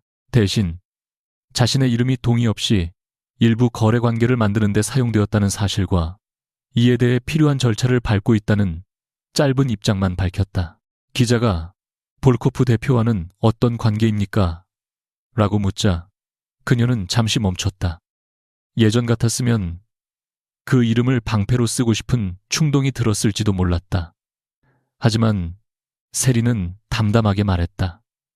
그 사람과 관련된 일 역시 별도로 확인되고 있습니다. 누구의 잘못도 다른 사람의 잘못으로 덮지 않을 겁니다. 그 대답이 보도된 날 저녁, 알렉세이는 영상을 혼자 보았다. 막심이 옆에서 연락하시겠습니까? 라고 묻자 그는 한참 뒤 고개를 저었다. 아니, 보고 싶지 않으십니까? 알렉세이는 화면 속 세린을 바라봤다. 그래서 안 하는 거야. 알렉세이 역시 선택을 해야 했다. 조직의 법률 책임자들과 오래된 간부들은 10년 전 자료를 전부 공개하는 것에 강하게 반대했다. 당시 이를 직접 지시한 사람들 대부분이 이미 조직을 떠났거나 사망했지만 기록이 공개되면 지금 운영 중인 합법 사업까지 영향을 받을 가능성이 있었다. 한 간부가 회의실에서 말했다. 대표님이 직접 결정한 일도 아닙니다. 왜 과거 사람들의 죄를 지금 우리가 뒤집어 써야 합니까? 알렉세이는 창가에 서서 한동안 아무 말도 하지 않았다. 예전에 그라면 이 질문에 즉시 답했을 것이다. 조직을 살리는 것이 우선이라고. 몇 명의 피해보다 수백 명의 생존이 중요하다고. 그러나 바로 그 논리 때문에 세린의 아버지는 10년 동안 자신의 실패라고 믿으며 살아야 했다.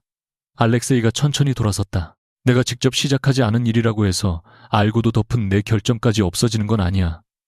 다른 남자가 목소리를 높였다. 그 여자를 위해 전부 버리겠다는 겁니까? 알렉세이의 눈빛이 차갑게 변했다. 아니, 회의실이 조용해졌다. 그 여자 때문에 이제야 내가 무슨 짓을 했는지 인정하는 거다. 그는 오래된 불법 중개선을 완전히 정리하고 관련 사업에서 손을 떼며 보관 중이던 자료를 법률 검토를 거쳐 제출하라고 지시했다. 막심이 회의가 끝난 뒤 낮게 물었다. 그러면 한국 쪽 사업 상당 부분을 이룰 수 있습니다. 알렉세이는 책상 위에 은색 새 장식을 바라봤다. 가진 걸 잃는 게 책임이라면 잃어야지. 처음으로 그는 세린을 얻기 위해 무언가를 버리는 것이 아니라 세린이 돌아오지 않더라도 해야 할 일을 하고 있었다. 2달이 지나자 세린의 삶에서도 작은 변화가 시작됐다. 아버지의 사건은 하루아침에 명예회복으로 끝나지 않았다. 오래된 거래를 다시 확인하는데 시간이 걸렸고 회사가 무너진 원인이 오직 한 조직의 압력 때문이었다고 단정할 수도 없었다. 경영상의 문제도 있었고 시장 상황도 좋지 않았다. 하지만 적어도 아버지가 모든 것을 망친 무능한 사람은 아니었다는 사실은 분명해졌다. 세리는 그 자료를 들고 오랜만에 아버지를 찾아갔다. 아버지는 한참 동안 서류를 읽다가 끝내 얼굴을 가렸다. 왜 그때 말 안 했어요? 세린이 물었다. 그는 한동안 대답하지 못했다. 너희한테 더 무서운 일이 생길까봐 그랬다. 그래서 혼자 다 책임졌어요. 아버지가 고개를 숙였다. 내가 가장이니까. 그 대답에 세리는 오래전 같으면 화부터 냈을 것이다. 하지만 이제는 그 말 속에 숨은 두려움이 보였다. 그녀는 조용히 말했다. 아빠도 나랑 똑같았네. 아버지가 고개를 들었다. 상처받기 전에 혼자 결정해버리는 거. 세리는 희미하게 웃었다. 나도 이제 그거 안 하려고요. 집으로 돌아온 날 밤 냉장고 안에는 몇 달 전 사둔 술병이 그대로 있었다. 세리는 잠시 그것을 바라보다 꺼내들었다. 뚜껑을 열지 않고 싱크대 옆에 내려놓았다. 자신이 다시는 술을 마시지 않을 거라고 거창하게 맹세하지도 않았다. 다만 오늘 힘들다는 이유로 도망치는데 사용하지 않기로 했다. 그녀에게 필요한 변화는 완벽한 사람이 되는 것이 아니라 두려움이 생길 때마다 같은 선택을 반복하지 않는 것이었다. 알렉세이와는 연락하지 않았다. 그 역시 연락하지 않았다. 세리는 처음에는 그것이 편했다. 며칠이 지나자 이상하게 화가 났고, 다시 며칠이 지나자 자신이 왜 화가 나는지 깨닫고 더 화가 났다. 자신을 그렇게 오래 지켜봤다는 남자가 이제 정말 아무것도 하지 않고 있다는 사실이 서운했던 것이다. 그 감정을 인정하는 순간 세리는 혼자 웃었다. 사람의 마음은 참 이기적이었다. 감시하지 말라고 했으면서 정말 감시하지 않으면 허전했다. 그러나 그 허전함이 사랑의 증거라고 서둘러 결론 내리지 않았다. 그와 다시 만난다면 과거의 죄책감 때문인지 혼자가 두려워서인지 정말 그 사람을 원하는 것인지 구별해야 했다. 그러던 어느 날 막심에게서 연락이 왔다. 알렉세이가 아니라 그의 수행원이라는 점부터 예상 밖이었다. 막심은 짧게 말했다. 볼코프 씨가 맡겼던 물건이 하나 있습니다. 직접 드릴 필요는 없다고 하셨습니다. 세린이 받은 작은 상자 안에는 은색 새 장식과 편지 한 장이 있었다. 알렉세이의 문장은 짧았다. 10년 전 네가 잃어버린 걸 돌려준다. 그날 네가 내게 준 건 친절이었는데 나는 너무 오래 그것을 권리처럼 착각했다. 이제 아무것도 요구하지 않겠다. 세리는 편지를 몇 번이나 다시 읽었다. 사랑한다는 말도 기다리겠다는 말도 없었다. 이상하게도 그래서 더 진심처럼 느껴졌다. 그녀는 새 장식을 손바닥 위에 올려놓고 오랫동안 바라봤다. 세린이 알렉세이를 다시 본 것은 그로부터 넉 달 뒤였다. 장소는 화려한 호텔도 조직의 사무실도 아니었다. 인천의 오래된 항만 옆 작은 카페였다. 세린이 먼저 연락했다. 그리고 처음으로 알렉세이는 장소도 시간을 바꾸지 않았다. 그가 문을 열고 들어왔을 때 세린은 순간 낯설다고 느꼈다. 수행원도 없었고 검은 차량 행렬도 없었다. 검은 코트 하나를 걸친 평범한 남자처럼 보였다. 물론 그가 평범하지 않다는 것을 세린은 누구보다 잘 알고 있었다. 알렉세이는 그녀 맞은편에 앉으며 말했다. 오래 기다렸나? 세린은 시계를 한번 봤다. 3분. 미안해. 그녀는 피식 웃었다. 당신이 지각하고 사과도 하네요. 요즘 배우는 게 많아서. 잠깐의 침묵이 흘렀다. 알렉세이는 예전처럼 그녀의 표정을 읽고 먼저 결론을 내리려 하지 않았다. 오히려 기다렸다. 그 기다림 자체가 세린에게는 낯설었다. 그녀가 먼저 물었다. 사업 많이 정리했다면서요. 필요한 만큼 후회해요. 있습니다. 그런 부 10,000원인 일부는 솔직한 대답이었다. 세린은 눈썹을 올렸다. 알렉세이가 말했다. 모든 걸 잃고도 아무렇지 않은 사람처럼 말하면 거짓말이니까. 내가 만든 것 중에는 지키고 싶은 것도 있었어. 그런데 왜 했어요? 그는 잠시 생각한 뒤 답했다. 너한테 돌아오라고 보여주려고 한 게 아니야. 내가 계속 그 방식으로 살면 네가 돌아와도 결국 다시 같은 짓을 할 테니까. 세리는 그 말을 듣고 한참 동안 아무 말도 하지 못했다. 알렉세이가 먼저 자리에서 일어나려 했다. 할 말은 이것뿐이야. 만나줘서 고맙다. 세린이 황당한 얼굴로 그를 봤다. 지금 가려고요. 당신이 불렀다고 해서 내가 원하는 대답을 요구할 순 없잖아. 정말 많이 배웠네요. 알렉세이의 입가에 희미한 미소가 떠올랐다. 그는 코트를 집어들다가 멈췄다.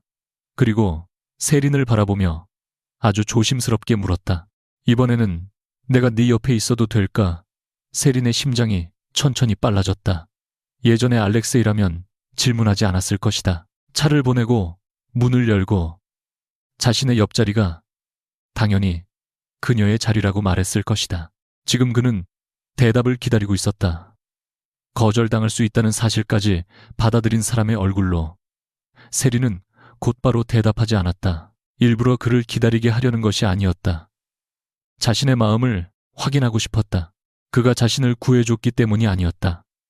강도현을 무너뜨렸기 때문도 10년 동안 자신을 기억했기 때문도 아니었다. 오히려 그가 잘못했고 그것을 변명하지 못했으며 자신을 잃을 가능성을 감수하면서도 책임지려고 했기 때문에 세리는 다시 그를 보고 싶었다. 그녀가 말했다. 조건이 있어요. 알렉세이는 아주 익숙하다는 듯 고개를 끄덕였다. 말해. 내 휴대전화 위치 확인 금지. 그래. 내가 화났다고 상대방 회사 없애기 금지. 알렉세이는 잠시 망설였다. 세린이 눈을 가늘게 뜨자 그가 한숨처럼 말했다. 노력하지. 아니, 금지. 알겠어. 그리고 내가 헤어지자고 하면 문 잠그기 금지. 이번에는 그의 얼굴에서 웃음이 완전히 사라졌다. 다시는 안 해. 세리는 그 대답을 들은 뒤 천천히 웃었다. 그럼 옆에 있어도 돼요. 1년 뒤 세리는 아버지의 옛 회사 이름을 되살리지 않았다.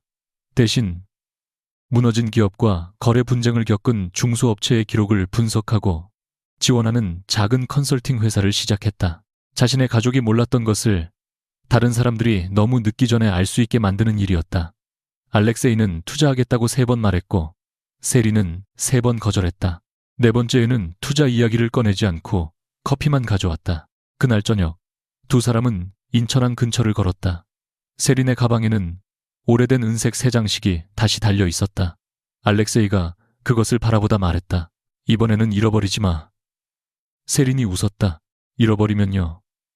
예전 같았으면 그는 자신이 다시 찾아주겠다고 말했을 것이다. 하지만 알렉세이는 잠시 생각하더니 어깨를 으쓱했다. 새로 사면 되지. 세린은 걸음을 멈추고 그를 바라봤다. 정말 당신 맞아요. 알렉세이가 미간을 찌푸렸다. 왜? 예전의 당신이면 세상 끝까지 찾아서 내 손에 다시 쥐어줬을 텐데. 그는 그녀를 한동안 바라보다 낮게 말했다. 그때는 물건을 찾는 것과 사람을 붙잡는 걸 같은 거라고 생각했으니까. 세린의 미소가 천천히 부드러워졌다. 그녀는 먼저 그의 손을 잡았다. 알렉세이는 놀란 듯 아래를 내려다봤지만 이번에는 세게 움켜쥐지 않았다. 세린이 놓을 수 있을 만큼만 잡았다. 처음 만났던 밤 둘 다 상대를 이용할 생각이었다.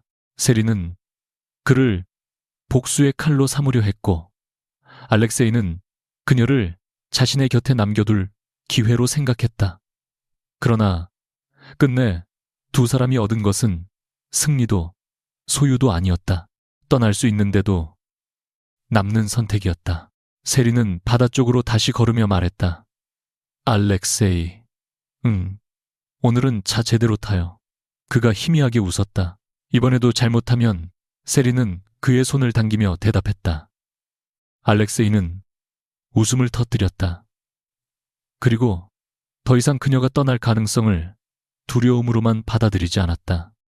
떠날 자유가 있어야 남는 마음도 진짜라는 것을 이제는 알고 있었으니까.